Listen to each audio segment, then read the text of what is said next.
According to the decree, all domestic institutions should be merged in Hindustan. The majority of people this state should want this monarchy. ಇಲ್ಲಿ majority ಪ್ರಜೆಗಳು ಹಿಂದೂಗಳೇ ಇದ್ದಾರೆ. ಅವರು ಹಿಂದೂಸ್ತಾನನ್ನೇ ಕೋರ್ಕೊಳ್ತಾರೆ. ಅವರು ಇಲ್ಲಿ ಮತಾಂತರವನ್ನಾದರೂ ಆಗಬೇಕು, ಇಲ್ಲ ರಾಜ್ಯವನ್ನಾದರೂ ಬಿಡಬೇಕು. ಮತಾಂತರವಾದರೆ ದೋಸ್ತಿ, ಇಲ್ಲದಿದ್ರೆ ದುಶ್ಮನ್. ಹಿಂದೂಗಳಾಗಿ ಹುಟ್ಟಿ ಗುಲಾಮರಾಗಿದ್ದೀರಾ, ಇಸ್ಲಾಂಗೆ ಬದಲಾಗಿ ಮಾಲೀಕರಾಗಿ. ಓಂಕಾರ ಕೇಳಕೂಡುದು, ವಸ್ತ್ರ ಕಾಣಕೂಡುದು.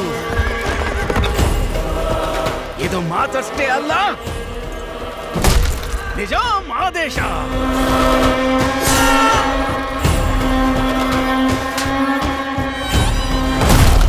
ಹೈದರಾಬಾದ್ನ ಹಿಂದೂಸ್ತಾನಕ್ಕೆ ವಿಲೀನ ಮಾಡದೇ ಇದ್ರೆ ಪರಿಸ್ಥಿತಿ ಗಂಭೀರವಾಗಿರುತ್ತಂತೆ.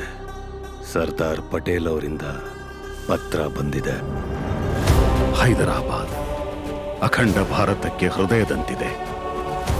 ಯುದ್ಧ ಮಾಡ್ಬೇಕಾದ, ಮತೋನ್ಮಾದಿಗಳನ್ನ ಸಮಾಧಿ ಮಾಡ್ಬೇಕಾದ. ಸೂಳಿ ಅಂತೀಯನಲ್ಲೇ ಸೂಳಿ ಮಗನ. ಸಾಯಿಸುವುದಷ್ಟ ಗೊತ್ತಿರೋ ನನ್ನ ಮಕ್ಕಳಿಗೆ ಸಾವಿನ ಭಯ ತೋರಿಸ್ಬೇಕ.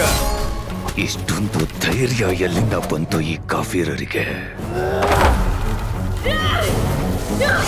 ಹೈದರಾಬಾದ್ನ ತುರ್ಕಿಸ್ತಾನ್ ಆಗಿ ಮಾಡೋದಕ್ಕೆ ಸಹಾಯ ಮಾಡ್ತೇನೆ ಅಂತ ಜಿನ್ನಾ ಮಾತು ಕೊಟ್ಟಿದ್ರು. ಪಾಕಿಸ್ತಾನದ ಆರ್ಮಿ ಎಲ್ಲ ಇಲ್ಲೇ ಇರತ್ತೆ. ಹಿಂದೂಸ್ತಾನನ್ನ ಸುಡುತ್ತಿರುವ ಕಾಫಿರರ ಶವಗಳ ವಾಸನೆಯಿಂದ ತುಂಬಿಸ್ಬಿಡಿ.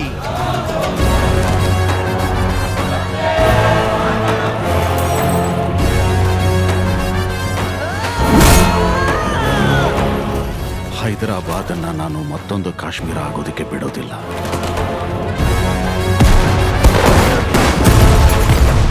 Police action from Delhi has turned into an Operation Polo.